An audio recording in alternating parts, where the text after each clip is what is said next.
Praise the Lord. ஆண்டவர் இரட்சகருமாகிய இயேசு கிறிஸ்துவின் நாமத்தில் உங்களை வாழ்த்துகிறேன். சந்தோஷமா இருக்கிறீங்களா? என்ன பாஸ்டர் இந்த கேள்வியை டெய்லி கேட்குறீங்க? இன்றைக்கு இந்த காரியத்தை குறித்தான உங்களோடு கூட ஆவியானவர் பேச போகிறார். பிலிப்பியர் 4ஆம் அதிகாரம் 4ஆம் வசனம், கர்த்தருக்குள் எப்பொழுதும் சந்தோஷமாயிருங்கள் என்று மறுபடியும் சொல்லுகிறேன்.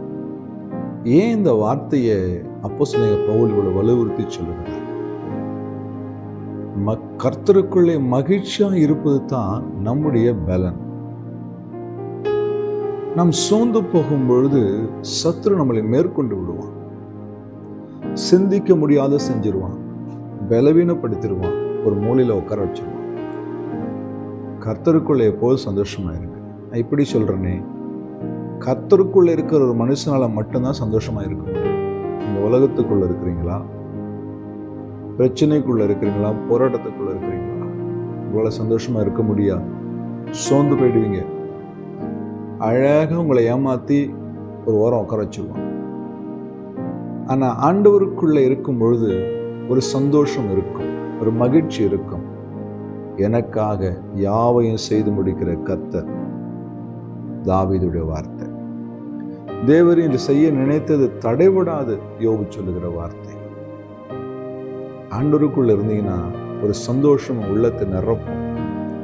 உங்களுடைய இருதயம் மகிழ்ச்சினால் நிரம்பி வழியும். இது தேவன் கொடுக்கிற ஒரு சந்தோஷம்.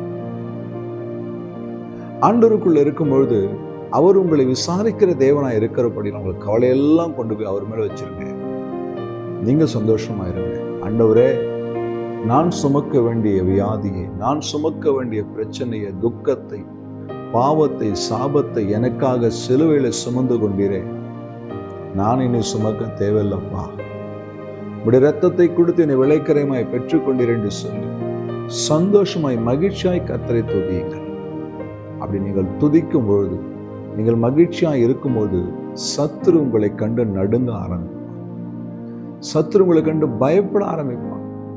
சங்கீதக்காரன் சொல்லுகிறார், நான் கர்த்தரை எக்காலத்திலும் ஸ்தோத்திரிப்பேன், அவர் துதி எப்பவுமே என் வாயில இருக்கும். இன்னைக்கு அநேகர் பேர் வாயில புலம்பலும் முறுமுறுப்பும் அங்கலாய்ப்பு தான் கேட்க முடியுது.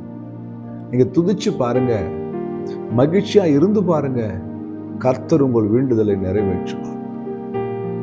சங்கீதக்காரன் அழகா எழுதுகிறார், கர்த்தருக்குள்ளே மன மகிழ்ச்சியாய் இரு, அப்பொழுது அவர் உன் இருதயத்தின் வேண்டுதலை உனக்கு அருளி செய்வார். நீங்க கர்த்தர்ட்ட சந்தோஷமா கேட்டு பாருங்க, அப்பா எனக்கு தாங்கப்பா, என் தேவைகளை சந்திங்கப்பா. உபத்திரவத்துல சந்தோஷமா இருங்க, போராட்டத்துல சந்தோஷமா இருங்க, வியாதி நேரத்துல சந்தோஷமா இருங்க. அவருடைய அனுமதி இல்லாம உங்க வாழ்க்கையில, என் வாழ்க்கையில எதுவும் நடக்காது. தேவ பிள்ளைய, நீங்க கிறிஸ்துவுக்குள்ள இருக்கிற ஒரு மனிதனா இருந்தா, கிறிஸ்துவுக்குள்ள வாழ்கிற ஒரு மனுஷியா இருந்தா, உங்களுக்குள்ள அந்த ரட்சிப்பின் சந்தோஷம் எப்பொழுதுமே பொங்கிக் கொண்டே இருக்கும். உங்களுக்குள்ளே தேவன் வைத்திருக்க அந்த அன்பின் சந்தோஷம் நிரம்பிக் கொண்டே இருக்கும். ஒருவேளை பிரச்சனையோடு போராட்டங்களோடு இதை கேட்குறீங்களா? தூக்கி எல்லாத்தையும் ஒரு ஓரம் வச்சிருங்க. ஆண்டவருக்குள்ள வந்துருங்க. ஆண்டவர் பார்த்து சொல்லுங்கப்பா, எனக்குள்ளே அந்த பரலோகத்தின் சந்தோஷத்தை நிறைய செய்யுங்கப்பான்னு சொல்லு. கர்த்தரை துதிங்க. அருமையான தேவ ஊழியர் மனிதர்களை கொள்ளுகிற ஆதிவாசிகள் மத்தியிலே ஊழியத்தை செய்யும்படி போனார். அந்த இடத்துல ஒரு எதிர்பாராத சூழ்நிலையிலே அவர்கள் அவளை கொலை செய்யும்படியாய் 2 கைகளையும் கட்டி அவருக்கு நேராய் அந்த அம்பு வில்லில ஏற்றி அவரை கொல்லுவதற்கான முயற்சிகள் செய்கிறார். இன்னும் கொஞ்ச நேரத்தில் அவர் மரிக்க போகிறார். அவர் வானத்தை அண்ணாந்து பார்த்து மகிழ்ச்சியாய் சிரித்து கொண்டே இருந்தார். அப்போது அந்த ஆதிவாசியுடைய தலைவன் கேட்டான், மரிக்க போகிற இந்த நேரத்தில் இவ்வளவு மகிழ்ச்சி உனக்கு தேவையா? நான் சொன்னான், நான் இங்க மரிக்க போகிறேன், ஆனாலோ அந்த பரலோகத்தில் ஆனந்த சத்தம், அந்த துதியின் சத்தம், எங்கள் ராஜாதி ராஜாவை இரவும் பகலும் ஆராதிக்க போகிற அந்த மகிழ்ச்சியை நினைச்சேன், என் உள்ளம் நிரம்பி வழிகிறது என்று சொன்னார். என் அன்பு தெய்வ பிள்ளையே, கர்த்தருக்குள்ள மகிழ்ச்சியா இருங்க. சோர்ந்து போயிடாது. உங்களை எப்படியாவது, என்னை எப்படியாவது முட்டைக்கு உட்கார வச்சிட்டா இந்த ஊழியத்தை நடத்த முடியாது. உங்களை முட்டைக்கு உட்கார வச்சிட்டா குடும்பத்தை நடத்த முடியாது. விசுவாச பாதையில உங்களால தொடர்ந்து ஓட முடியாது. சத்துருடைய திட்டம். தேவ பிள்ளைகள் இடம் கொடுக்காதீங்க. நல்லா துதிச்சு பாடுங்க, சந்தோஷமா இருங்க, மகிழ்ச்சியா இருங்க. கர்த்தர் உங்களுக்கு காரியங்களை வாய்க்க செய்வார், உங்களை ஆச்சரியமாய் நடத்துவார்.